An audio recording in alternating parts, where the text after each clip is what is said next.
नमस्कार। IAS PCS केंद्र में आपका स्वागत है। ये नोट्स सीरीज का L6 वीडियो है, लेक्चर 6 है। इसके पहले वाले वीडियोज को अगर आपने नहीं देखा है तो डिस्क्रिप्शन बॉक्स में उसका लिंक दिया हुआ है, आप वहाँ से जाकर ज़रूर देख सकते हैं। और ये जो है, इस वीडियो से मैं आधुनिक भारत शुरू करने जा रहा हूँ। ठीक है। मुश्किल से 4-5 वीडियोज में पूरा आधुनिक भारत कंप्लीट हो जाएगा। उसके बाद आपको 1-2 दिन में पीडीएफ मिल जाएगा। मतलब कुल मिलाकर कल परसों में आपको पीडीएफ मिल जाएगा। ठीक है, पूरा आधुनिक भारत का पीडीएफ कल परसों में मिल जाएगा। लेकिन उसके पहले मैं आपको बोलना चाहूँगा कि वीडियो को आप पूरा देखिए। आपके रिस्पॉन्स पर ही वीडियो को बनाना और नोट्स को दोबारा अच्छे से लिखना, ठीक, उसकी प्रेरणा मिलती है। नहीं तो फिर मन उतना नहीं कर पाता है कि वीडियो बनाऊं या फिर नोट्स को फिर से रीअरेंज करूं, बहुत मेहनत लगती है उसमें। ठीक है, तो मैं रिक्वेस्ट करता हूं कि आप प्लीज़ वीडियो को पूरा देखिए। और चलिए बिना किसी देरी के वीडियो को शुरू करते हैं। देखिए, आधुनिक भारत में सबसे पहले हम देखते हैं मुगल साम्राज्य का पतन जो होता है, मुगल साम्राज्य के पतन को देखते हैं। ठीक है ना। देखिए, सबसे पहले बात की जाए मुगल साम्राज्य के पतन की, तो इसमें देखिए 4 मार्च 1707 को औरंगजेब की मृत्यु के बाद मुगल साम्राज्य का पतन शुरू हो जाता है।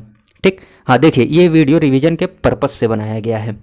ठीक, तो जहाँ जितनी ज़रूरत होगी उतना ही एक्सप्लेन करूँगा, मतलब जितनी ज़रूरत होगी उतनी एक्सप्लेन कर ही दूंगा। ठीक, बाकी डिटेल्स में पढ़ना होगा तो बाद में पढ़ते रहेंगे, जिनको पढ़ना है उनके लिए। ठीक, चलिए बात की जाए बहादुर शाह प्रथम की, और औरंगजेब की मृत्यु के बाद की बात कर रहे हैं। बहादुर शाह प्रथम, ठीक, तो इसका शासनकाल रहता है 1707 से 12 तक। ठीक, इसका मूल नाम क्या है? मुअज्जम। ये औरंगजेब का पुत्र है। और अन्य नाम क्या है? शाह बेखबर। ठीक, ये नाम किसके द्वारा दिया गया है? खफी खान के द्वारा। ठीक, ध्यान में रखिएगा ये। फिर बात की जाए जहांगीर शाह की, तो जहांगीर शाह का शासनकाल रहता है उसके बाद 1712 से 13 तक। इसको लापरवाह या लंपट मूर्ख के नाम से जाना जाता है, ये जरूर ध्यान में रखिएगा। इसकी प्रेमिका थी जिसका नाम था क्या? लाल कुंवर। और अपने भतीजे फर्रुख शियर से पराजित हुआ और 1713 में इसकी हत्या कर दी गई। ठीक, जहांगीर शाह की बात करें तो ये ध्यान में जरूर रखिएगा, ये लंपट मूर्ख। फिर बात करें फर्रुख शियर की, तो फर्रुख शियर की बात की जाए तो इसको घृणित कायर के नाम से जाना जाता है। इसने बंदा बहादुर को फांसी दी और ये गद्दी पर बैठता है किसकी मदद से? सैयद बंधुओं की मदद से। सैयद बंधु कौन कौन है? नाम जरूर ध्यान में रखिएगा, अब्दुल्ला खां एवं हुसैन अली। ठीक, इनको नृप निर्माता के नाम से जाना जाता है, नृप निर्माता के नाम से। ठीक, जरूर ध्यान में रखिएगा। फिर बात की जाए, हाँ ये भी देख लीजिए, फर्रुख शियर में 1717 ईस्वी में अंग्रेजों को 3000 रुपये वार्षिक कर के बदले शुल्क मुक्त व्यापार की सुविधा दी थी। किसने? फर्रुख शियर ने। इसको 1717 ईस्वी का फरमान बोला जाता है। ठीक है ना। अब बात की जाए मोहम्मद शाह की, तो इसका शासनकाल रहता है 1719 से 48 तक। इसने जजिया कर को अंतिम रूप से समाप्त कर दिया और शाहजहां द्वारा बनवाए गए प्रसिद्ध मयूर सिंहासन पर बैठने वाला ये अंतिम मुगल था। ठीक, क्यों? क्योंकि 1739 में नादिर शाह ने आक्रमण किया और परास्त करके तख्ते ताउस एवं कोहिनूर हीरा लेकर चला गया। ठीक, नादिर शाह ने आक्रमण किया, कहाँ युद्ध हुआ था? करनाल में। ठीक, और इसको रंगीला नाम से भी जाना जाता है, रंगीला नाम से प्रसिद्ध है ये मोहम्मद शाह। ठीक, हिजड़ों तथा महिलाओं के एक वर्ग का प्रभुत्व रहा इसके शासनकाल में। और उसके बाद बात की जाए तो अहमद शाह और आलमगीर द्वितीय में कोई विशेष कार्य हुआ नहीं है, कोई विशेष तथ्य है नहीं जिनको ध्यान में रखा जाए। ठीक, उसके बाद बात की जाए शाह आलम द्वितीय की, जिसका शासनकाल रहा 1759 से लेकर 1806 ईस्वी तक। इसका मूल नाम क्या है? अली गौहर। और इसी काल में 1761 में, ध्यान में रखिएगा, पानीपत की तीसरी लड़ाई हुई थी। ठीक है ना। पानीपत की तीसरी लड़ाई हुई किसके बीच? मराठा और अहमद शाह अब्दाली के बीच। ठीक, आगे बात की जाए अकबर द्वितीय की, तो इसका शासनकाल रहा 1806 से लेकर ओ सॉरी, यहाँ पर गलती हो गई है, मैं करेक्शन कर दूंगा पीडीएफ में। 1806 से लेकर 1837 तक, ठीक है। ठीक। इसके शासनकाल में क्या हुआ देखिए, अकबर द्वितीय ने राजा राम मोहन राय को राजा की उपाधि दी, अर्थात नाम क्या हो गया इनका, राजा राम मोहन राय, ठीक है। और ब्रिटिश सम्राट विलियम चतुर्थ के दरबार में भेजा, किसको, राजा राम मोहन राय को, 1830 ईस्वी में। ये ध्यान में रखिएगा, राजा की उपाधि दी राम मोहन राय को, ठीक है ना। हाँ, बहादुर शाह द्वितीय की बात की जाए तो बहादुर शाह द्वितीय का शासनकाल रहा 1837 से 1858। बहादुर शाह द्वितीय को ही बहादुर शाह जफर के नाम से जानते हैं, और इनके शासनकाल को बिना साम्राज्य का सम्राट बोला जाता है। और मृत्यु इनकी हुई थी 1862 ईस्वी में रंगून में, ठीक है ना। इनको ईस्ट इंडिया कंपनी की ओर से प्रति माह 1 लाख रुपये पेंशन मिलता था। चलिए फिर बात करते हैं यूरोपीय कंपनियों का आगमन जो होता है उनकी। तो देखिए आगमन का क्रम देख लीजिए। सबसे पहले यूरोपीय कंपनी कौन सी आती है, सबसे पहले आती है यूरोपीय कंपनी, सबसे पहले पुर्तगाली आते हैं, फिर डच आते हैं, फिर अंग्रेज आते हैं, फिर डेनिश आते हैं, फिर फ्रांसीसी आते हैं। बट ये तो इनकी कंपनियों के जो आगमन का क्रम है वो है, बट इनकी जो कंपनी है उनकी स्थापना का क्रम देखिएगा तो थोड़ा सा डिफरेंस है। देखिए सबसे पहले पुर्तगाली कंपनी की स्थापना होती है 1898 में, फिर अंग्रेजी ईस्ट इंडिया कंपनी की स्थापना होती है 1606 में। बट देखिए यहाँ पुर्तगाली के बाद डच है, ठीक, लेकिन कंपनी की स्थापना में पुर्तगाली फिर अंग्रेज, ठीक, थोड़ा सा ध्यान यहाँ पर दे दीजिएगा।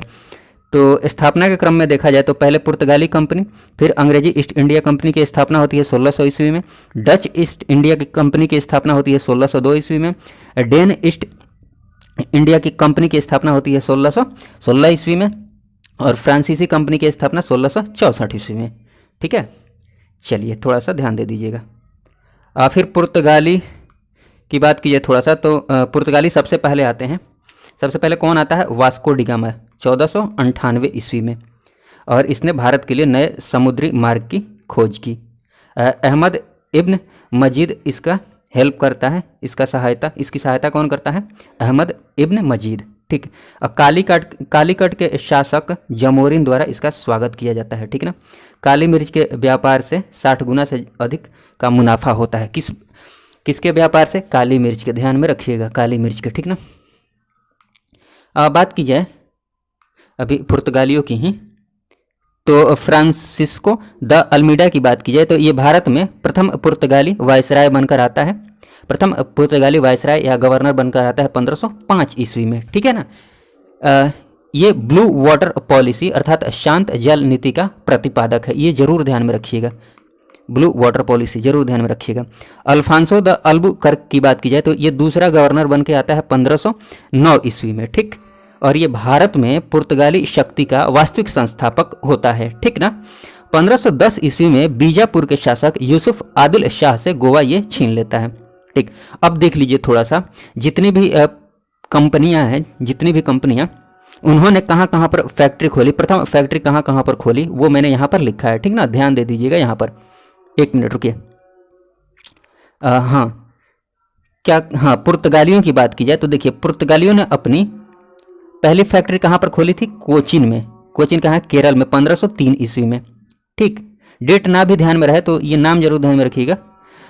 डच की बात की जाए तो डच ने मसूलीपट्टनम में खोली फैक्ट्री अपनी, ये आंध्र प्रदेश में है, 1605 ईस्वी में, ठीक ना।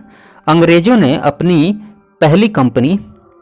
पहली फैक्ट्री मसूलीपट्टनम में खोली, लेकिन अस्थायी रूप से, ठीक ना। ये जो फैक्ट्री थी ना अस्थायी थी। 1611 में इन्होंने पहली फैक्ट्री खोली मसूलीपट्टनम में, बट वो अस्थायी थी। स्थायी की बात की जाए तो 1613 में सूरत में इन्होंने प्रथम फैक्ट्री खोली। स्थायी की बात की जाए तो अस्थायी मसूलीपट्टनम, ध्यान में रखिएगा इसको। डेनिस की बात की जाए तो डेनिस ने प्रथम फैक्ट्री अपनी खोली ट्रावनकोर तमिलनाडु में 1620 में, और फ्रांसीसी ने सूरत में पहली फैक्ट्री खोली 1668 में, ठीक। चलिए आगे बात की जाए, थोड़ा सा ये नोट जो इम्पोर्टेंट कुछ फैक्ट्स हैं इनको भी ध्यान में रख सकते हैं। जैसे कि दिसंबर 1600 ईस्वी में महारानी एलिजाबेथ प्रथम द्वारा अंग्रेजी ईस्ट इंडिया कंपनी को पूर्व के साथ व्यापार करने का अधिकार पत्र मिला, 15 वर्ष के लिए मिला था, ठीक है ना। अंग्रेजी शासनकाल में अफीम हेतु प्रसिद्ध जो भारतीय राज्य था वो कौन था? बिहार। सबसे पहले आने वाले, ठीक है ना, सबसे पहले आने वाले और सबसे अंत में जाने वाले यूरोपीय शक्ति कौन सी थी? पुर्तगाली। सबसे पहले आते हैं 1498 में और जाते हैं 1961 में। देखिए, हुगली स्थित पुर्तगाली बस्तियों को पूरी तरह से नष्ट कर दिया था किसने? शाहजहां ने, मुगल सम्राट शाहजहां ने, ठीक ना। देखिए, फिर बात की जाए आंग्ल फ्रांसीसी युद्ध, मतलब अंग्रेजों और फ्रांसीसियों के बीच जो युद्ध हुआ है उनकी जो प्रमुख युद्ध हैं, चलिए देख लेते हैं, इंपॉर्टेंट है। देखिए, इनके बीच जो होता है प्रथम कर्नाटक युद्ध, इसके काल को देखें तो 1746 से 48 के बीच होता है और ये संधि कौन सी होती है? प्रथम कर्नाटक युद्ध के बाद एला शापेल की संधि होती है 1748 में। इसमें परिणाम क्या होता है कि फ्रांसीसी विजयी होते हैं, ठीक ना। दूसरे कर्नाटक युद्ध में जो कि 1749 से 64 तक चलता है, इसमें पौंडीचेरी की संधि होती है 1954 में। इसमें अंग्रेजों का प्रभाव बढ़ता है, ठीक है। और तीसरे कर्नाटक युद्ध जो कि 1756 से लेकर 63 तक चलता है, पेरिस की संधि होती है 1763 ईस्वी में। इसमें क्या होता है ना, वांडीवाश के युद्ध के बाद फ्रांसीसी निर्णायक रूप से यहाँ पराजित होते हैं। वांडीवाश का युद्ध क्या है वो हम देख लेते हैं यहाँ पर, 1 मिनट रुकिए, देख लीजिए। ये जो वांडीवाश का युद्ध हुआ था ये 12 जनवरी 1960 को इसी बीच में हुआ था, ठीक ना।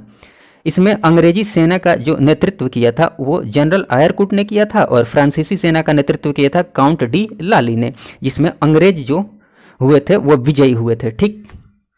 कोई दिक्कत? ठीक है, ये भी इंपॉर्टेंट है वांडीवास का युद्ध, ये डेट याद रखिएगा, ठीक ना। 1760, ओ सॉरी यहाँ 1960 हो गया, मैं करेक्शन पीडीएफ में कर दूंगा, आप टेंशन नहीं लीजिए, 1760 हो जाएगा यहाँ पर, ठीक ना।